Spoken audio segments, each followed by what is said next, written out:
Hello everyone, welcome in the free legal series by judicial dream. So जैसा कि इस series के अंदर अभी हमने स्पेसिफिक रिलीफ एक्ट स्टार्ट किया था और अभी तक हमने काफ़ी सारे स्पेसिफिक रिलीफ्स हैं जो डिस्कस किए हैं जो हमारे एक्ट के अंदर दिए गए हैं, जैसे कि recovery of possession both in case of movable and immovable property हमने डिस्कस कर लिया। ऐसे कॉन्ट्रैक्ट्स जिनका स्पेसिफिक परफॉर्मेंस का कोर्ट ऑर्डर कर सकता है और ऐसे कॉन्ट्रैक्ट्स जिनका स्पेसिफिक परफॉर्मेंस कोर्ट डिनाई कर सकता है। इसी के साथ साथ में हमने डिस्कस किया था लास्ट सेशन के अंदर सब्स्टिट्यूटेड परफॉर्मेंस ऑफ कॉन्ट्रैक्ट। और आज हम बात करने वाले हैं नेक्स्ट सॉर्ट ऑफ रिलीफ की, that is what, recession of contracts. ठीक है, तो पार्ट सेकंड के अंदर हमारा जो चैप्टर नंबर 4 है that deals with rescission of contracts. ठीक है, रेसिशन जो है ये हमने अपने कॉन्ट्रैक्ट एक्ट में भी डिस्कस किया था, तो वहां पर भी हमने रेफरेंस किया था अपने एसआरए का। ठीक है, तो सभी स्टूडेंट्स ध्यान देंगे, रेसिशन जो है दैट इज कॉन्ट्रैक्ट एक्ट में भी आपके पास एज अ रेमेडी अवेलेबल है और स्पेसिफिक रिलीफ एक्ट के अंदर भी एज स्पेसिफिक रिलीफ ये अवेलेबल है। ठीक है, सेक्शन 27 से जो 30 है that deals with the recession. ठीक है, चलिए स्टार्टिंग विद द टॉपिक। सबसे पहले हम डिस्कस करेंगे सेक्शन नंबर 27। इसके अंदर जो आपको पिंक या पर्पल कलर में जो हाईलाइटेड दिख रहा है दैट इज व्हाट, की टर्म्स। ठीक है, ये आपको बिल्कुल भी अपने मेंस राइटिंग के अंदर या अपने आंसर्स के अंदर मिस नहीं करना है। ये उस पॉइंट का क्या है, क्रक्स है, बहुत ही इंपॉर्टेंट पॉइंट है। ठीक है, पढ़ना पूरा है बट इन पॉइंट्स पे ज़्यादा फोकस रखना है। ठीक है, हमारा जो सेक्शन 27 है वो हमें दो सबसेक्शंस पे डिवाइडेड है और फर्स्ट सबसेक्शन हमें बताएगा कि कौन कौन से केसेस के अंदर रेसिशन प्रोवाइड किया जा सकता है और सबसेक्शन 2 बताता है कब कोर्ट रिफ्यूज करेगा to rescind the contract. Rescind का मतलब क्या होता है कि जो पार्टी है यानी कि जो अग्रीव्ड पार्टी है उसके पास ऑप्शन है कि या तो वो क्या कर सकती है, कॉन्ट्रैक्ट को रिसाइन कर सकती है, यानी कि रिसाइन के केस में क्या होगा, contract comes to an end और जो दोनों पार्टीज है उनका ऑब्लिगेशन खत्म हो जाता है, या अगर पार्टी चाहे तो उसको कंटिन्यू भी कर सकती है। जब जो अग्रीव्ड पार्टी है वो कोर्ट में ऐसी रिक्वेस्ट लेके जाती है कि ये कॉन्ट्रैक्ट को क्या करिए, रिसाइन करिए, तो कौन कौन सी सिचुएशन के अंदर ऐसा रिसेशन अलाउड है और कौन कौन से में अलाउड नहीं है वो हमारा सेक्शन नंबर 27 बताता है। बेसिकली आपका सेक्शन नंबर 27 क्या है, की सेक्शन है। ठीक है, तो स्टार्ट करते हैं।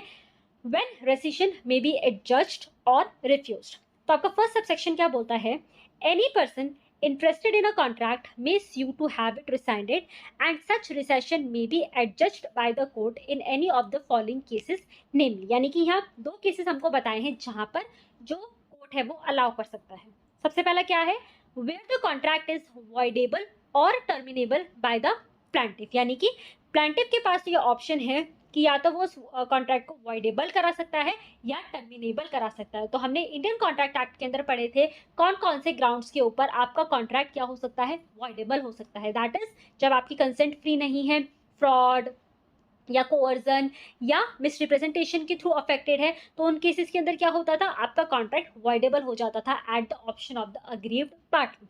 आपका एक क्लॉज ये कह रहा है जब प्लांटिव के ऑप्शन पे, किसके ऑप्शन पे है ये, प्लांटिव के ऑप्शन पर अगर आपका कॉन्ट्रैक्ट क्या है, वॉइडेबल है या टर्मिनेबल है, तो इन दैट केस जो कोर्ट है वो आपको आपका कॉन्ट्रैक्ट रिसाइन कर सकते हैं।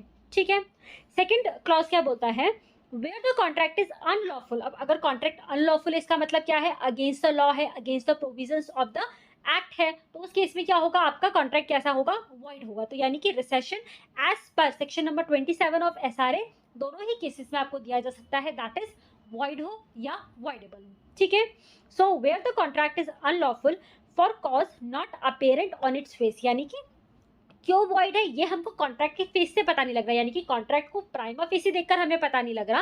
And the defendant is more to blame than the plaintiff, यानी कि ऐसे सिचुएशन में किसका ज्यादा फॉल्ट है, डिफेंडेंट का ज्यादा फॉल्ट है रादर देन प्लांटिफ। तो दोनों ही सिचुएशन में कोर्ट जो है वो रिसाइन करने का ऑर्डर दे सकते हैं। पहला वॉइडेबल और terminable at the option of the plaintiff, and secondly contract क्या है, अनलॉफुल है and defendant is more to blame than the plaintiff. ठीक है, डिफेंडेंट का ज्यादा फॉल्ट है देन प्लांटिफ। ठीक है, सेकंड जो आपका सबसेक्शन है वो क्या बताता है कि फर्स्ट वाले सबसेक्शन में चाहे कुछ भी दे रखा हो, notwithstanding anything contained in subsection 1 the court में refuse to rescind the contract. ठीक है, यानी कि कोर्ट क्या बोल सकता है, नहीं ये कॉन्ट्रैक्ट रिसाइन नहीं हो सकता है, पार्टीज को अपना अपना ऑब्लिगेशन परफॉर्म करना होगा। तो उसके लिए हमारे पास कितने क्लॉजेस हैं, 4 क्लॉजेस हैं। सबसे पहला क्लॉज हमें क्या बोलता है, where the plaintiff has expressly और impliedly ratified the contract. Ratification term हमने इंडियन कॉन्ट्रैक्ट एक्ट में भी डिस्कस की थी। रेटिफिकेशन का मतलब क्या है, जब कोई एक्ट हो चुका है और बाद में जाके जो ओरिजिनल पर्सन है या जो एक्चुअल पर्सन है वो आकर क्या बोलता है, उसको एक्सेप्ट कर लेता है। So that is your ratification. हमने एजेंसी के कॉन्सेप्ट में ये डील किया था, ठीक है। तो जब क्या हुआ है, कॉन्ट्रैक्ट वॉइडेबल था या कॉन्ट्रैक्ट वॉइड था, लेकिन प्लांटिफ ने उसे खुद ही क्या कर दिया है, या तो एक्सप्रेसली या इम्प्लाइडली रेटिफाई कर लिया है, यानी कि उसे एक्सेप्ट कर लिया है। तो इन दैट सिचुएशन कोर्ट क्या करेगा, कोर्ट रिसाइन करने से मना कर देगा, ठीक है। सो प्लांटिफ हैज एक्सप्रेसली और इम्प्लाइडली रेटिफाइड द कॉन्ट्रैक्ट। अगर ऐसा रेटिफिकेशन प्लांटिफ ने खुद ने करा है तो इन दैट केस जो कोर्ट है वो रिफ्यूज करेगा टू रिसाइन द कॉन्ट्रैक्ट, ठीक है। सेकंड सब क्लॉज हमें क्या बोलता है, सेकंड क्लॉज हमें क्या बोलता है, where owing to the changes of circumstances which has taken place since the making of the contract, not being due to any act of the defendant himself, the parties cannot be substantially restored to the position in which they stood when the contract was made, ठीक है। तो जिस time contract बना था उसके बाद कोई ऐसे सर्कमस्टांसेस या कोई ऐसी सिचुएशंस हुई हैं जो डिफेंडेंट के फॉल्ट की वजह से नहीं है, पर उन सिचुएशंस उन सर्कमस्टांसेस की वजह से क्या है, जो पार्टीज है वो अपनी एक्चुअल पोजीशन में, यानी कि जिस पोजीशन में वो कॉन्ट्रैक्ट को बनाने के टाइम पर थी उसमें उनको रिस्टोर नहीं किया जा सकता है, सब्सटेंशियली रिस्टोर नहीं किया जा सकता है। तो ऐसे केसेस के अंदर पार्टीज का जब रिस्टोरेशन पॉसिबल नहीं है, पार्टीज के स्टेटस का रिस्टोरेशन पॉसिबल नहीं है, तो ऐसी सिचुएशन में कोर्ट क्या करेगा, रिफ्यूज कर देगा टू रिसाइन। इसमें क्या लिखा है, ये टर्म पे ध्यान देंगे, कोर्ट में रिफ्यूज, ठीक है। जरूरी नहीं है कि रिफ्यूज करे ही करे, में, यानी कि it is on the discretion of the court. में कहाँ है, शैल कहाँ है, ये आपको अच्छे से ध्यान में रखना है। तो कोर्ट में refuse to rescind the contract, ठीक है। तो यानी कि क्या, जब सर्कमस्टांसेस ऐसे थे कि पार्टीज अब क्या है, can not be substantially restored, तो इन दैट केस कोर्ट में deny to rescind the contract, ठीक है।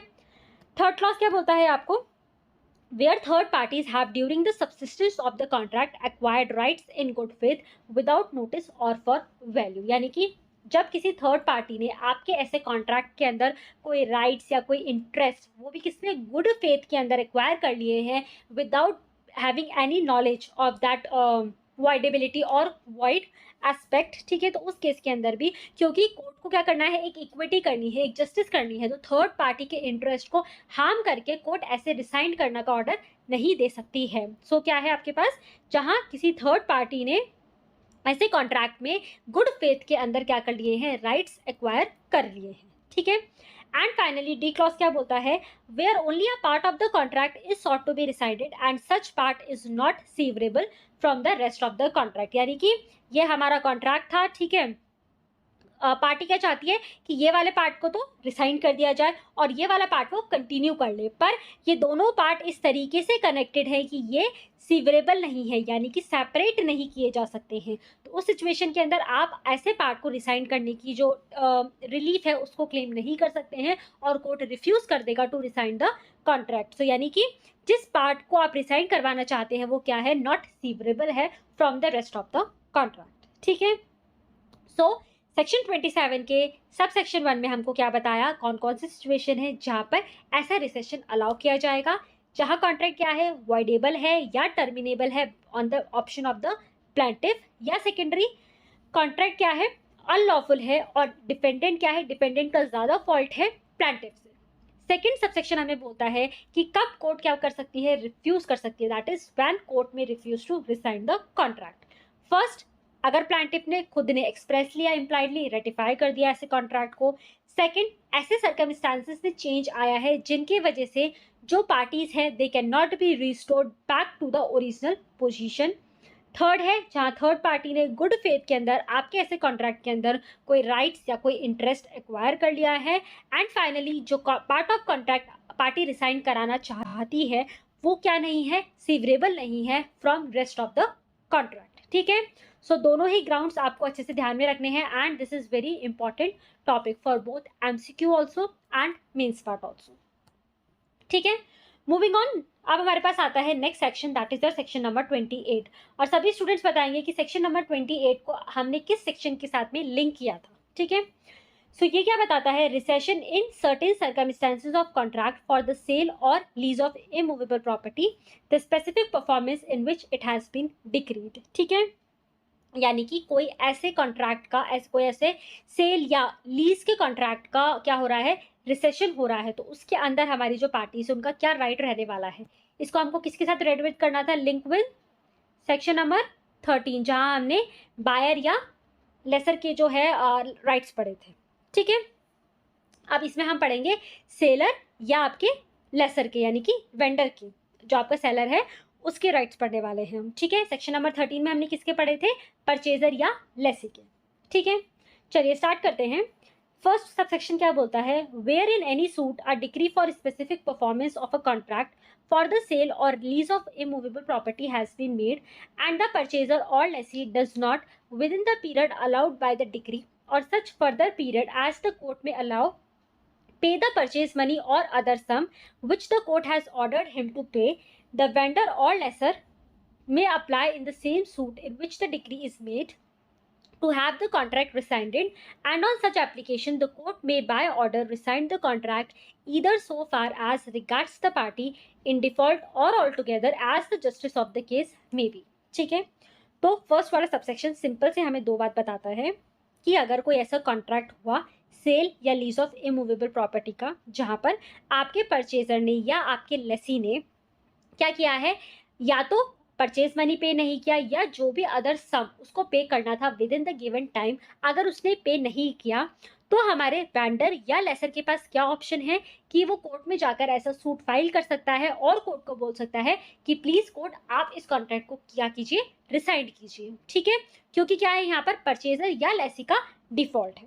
ठीक है, सेकेंड सबसेक्शन क्या बोलता है, अगर ऐसा कॉन्ट्रैक्ट रिसाइंड होता है तो हमारे जो वेंडर है उसके पास, या जो हमारा वेंडर और लेसर है उसके पास क्या क्या राइट्स रहेंगे। ठीक है, so where a contract is rescinded under subsection 1 the court shall direct the purchaser और lessee if he has obtained possession of the property under the contract to restore such possession to the vendor or lessor। ठीक है, सबसे पहला तो क्या होगा, अगर हमारे परचेजर या लेसी के पास में क्या आ गया है, ऐसी प्रॉपर्टी का पोजेशन आ गया है, और अगर court on the request of vendor ऐसे कॉन्ट्रैक्ट को रिसाइन कर देता है, तो परचेजर या लेसी को क्या करना होगा, वो पोजेशन वापस देना होगा, किसको, वेंडर या लेसर को। ठीक है, यानी कि सेलर को वापस करना होगा, क्योंकि आपने जिस प्रॉपर्टी के पोजेशन लिया, जिसका आपको पेमेंट करना था, जो परचेज मनी था वो पे करना था, आपने वही पे नहीं किया है, और इस ग्राउंड्स पे कोर्ट ने क्या करा है, आपका कॉन्ट्रैक्ट रिसाइन किया है। ठीक है, थर्ड सेकंड क्लॉज क्या बोलता है, may direct payment to the vendor or lessor of all rents and profits which have accrued in respect of the property from the date on which possession was so obtained by the purchaser or lessee until restoration of possession to the vendor or lessor, and if justice of the case so require, the refund of any sum paid by the vendee or lessee as earnest money or deposit in connection with the contract। So basically इसका जो आपका prime objective है section number 28 का, वो क्या है कि अगर कॉन्ट्रैक्ट रिसाइन हो रहा है तो दोनों ही पार्टीज को अपनी ओरिजिनल पोजीशन में रिस्टोर करना। सो सेकंड वाला सब क्लॉज, सेकंड वाला क्लॉज क्या बोल रहा है कि आपने पोजेशन लिया प्रॉपर्टी का और आपने क्या किया, आप फेल हो गए टू पे द परचेज मनी। तो जब आपके पास, जिस डेट पर आपके पास पोजेशन आई, और जब आपने फर्स्ट एक क्लॉज में कोर्ट ने जब बोला कि आप रिस्टोर करो, सो उस पीरियड के लिए जो भी आपको कोई रेंट या प्रॉफिट उस प्रॉपर्टी से डिराइव हुए हैं, ये परचेजर की जो है रिस्पॉन्सिबिलिटी बनेगी कि वो सेलर को क्या करे, रिटर्न करे।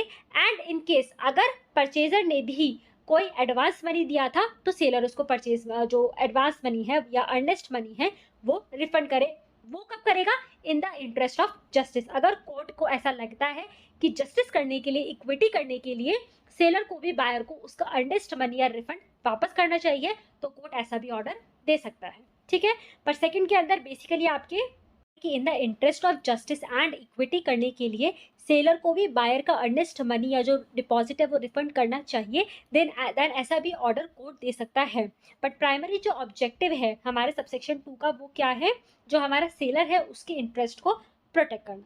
ठीक है, अब जो हमारा थर्ड सबसेक्शन है वो क्या बताता है कि इफ द परचेजर और lessee pays the purchase money और other sum which he is ordered to pay under the decree within the period referred to in subsection 1, यानी कि सबसेक्शन 1 के अंदर जो परचेज मनी या जो अदर सम पे करना था बाय द कोर्ट्स डिक्री, ठीक है, और जिस टाइम पीरियड में करना था, अगर परचेजर या लेसी ऐसा पेमेंट कर देता है, so the court may on application made in the same suit award the purchaser or lessee such further relief as he may be entitled to, including in appropriate cases all or any of the following reliefs mainly. तो अगर defaulting party ने अपना default सही कर लिया तो उस case में अब हमारे परचेजर या लेसी के पास क्या राइट्स या क्या रिलीफ्स अवेलेबल होंगे और कोर्ट क्या रिलीफ्स दे सकता है, वो हम डिस्कस करेंगे इन सबसेक्शन 3. सबसे पहला क्या है, the execution of a proper conveyance और लीज बाय द वेंडर और लेसर. तो यानी कि अब जब सेलर को पेमेंट हो चुका है तो जो भी प्रॉपर कॉन्ट्रैक्ट है उसका परफॉर्मेंस करने के लिए बोला जाएगा, जो भी लीज या जो भी सेल वगैरह का एग्जीक्यूशन डीड वगैरह करना है वो करने को बोला जाएगा. इसी के साथ डिलीवरी ऑफ पोजेशन और partition and separate possession of the property on the execution of such conveyance और लीज. ऐसी कन्वेंस डीड या जब लीज डीड का एग्जीक्यूशन होगा तो जो भी एज पर द रिक्वायरमेंट्स जो भी पोजेशन का डिलीवर करना है पोजेशन, या ऐसी कोई प्रॉपर्टी है जिसका पार्टीशन करके और फिर पोजेशन डिलीवर करना है, तो जो भी दोनों ही या कोई भी एक relief as per the situation of the contract court relief ऐसा ग्रांट कर सकता है जब परचेजर ने ऐसा परचेज मनी या जो अदर सम पेबल था बाय द कोर्ट्स ऑर्डर वो पे कर दिया है. ठीक है. सबसेक्शन 4 हमें बोलता है no separate suit in respect of any relief which may be claimed under this section shall lie at the instance of vendor purchaser lessor और lessor as the case may be. ठीक है. तो यानी कि हमने सभी सेक्शंस में पढ़ा, क्या बोला था कि जिस डिग्री जो डिग्री कोर्ट ने दी है उसी डिग्री के अंदर ऐसा रिलीफ क्लेम करना है. ठीक है. उसी डिग्री के थ्रू रिलीफ क्लेम करना है और कोई भी सेपरेट सूट ऐसे परचेजर या सेलर या लेसर या लेसी के थ्रू कोई भी अलग से सूट किसी रिलीफ को क्लेम करने के लिए नहीं लाया जाएगा. That is totally barred. ठीक है. एंड फाइनली सबसेक्शन 5 बोलता है जो भी cost of proceeding under this section shall be in the description of the court, यानी कि कौन पे करेगा या किस टाइम पीरियड में पे करेगा, वो सारी ही चीजें क्या रहेंगी, कोर्ट के डिस्क्रिप्शन पे रहेंगी. So that was your section number 28. अब हम बात करते हैं सेक्शन नंबर 29 जो क्या बताता है, alternative prayer for rescission in suit for specific performance. So a plaintiff instituting a suit for the specific performance of a contract in writing may pray in the alternative that if the contract cannot be specifically enforced, it may be rescinded and delivered up to be cancelled, and the court, if it refused to enforce the contract specifically, may direct it to be rescinded and deliver up accordingly. सो जो भी party किसी specific performance के लिए कोई suit ला रही है तो उसी के अंदर वो क्या करेगी, एक ऑल्टरनेटिव रिलीफ के लिए और प्रेयर करेगी. That is what recession. कि अगर कोर्ट बोलता है कि ऐसे सूट का स्पेसिफिक परफॉर्मेंस नहीं हो सकता तो प्लीज कोर्ट ऐसा अगर है तो आप क्या कर दीजिए, इस कॉन्ट्रैक्ट को रिसाइन कर दीजिए. यानी कि दोनों ही प्रेयर्स एक ही सूट में लाई जाएगी, यानी कि स्पेसिफिक परफॉर्मेंस की भी प्लस आपके रिसेशन की भी. ठीक है. समझ में आ रहा है.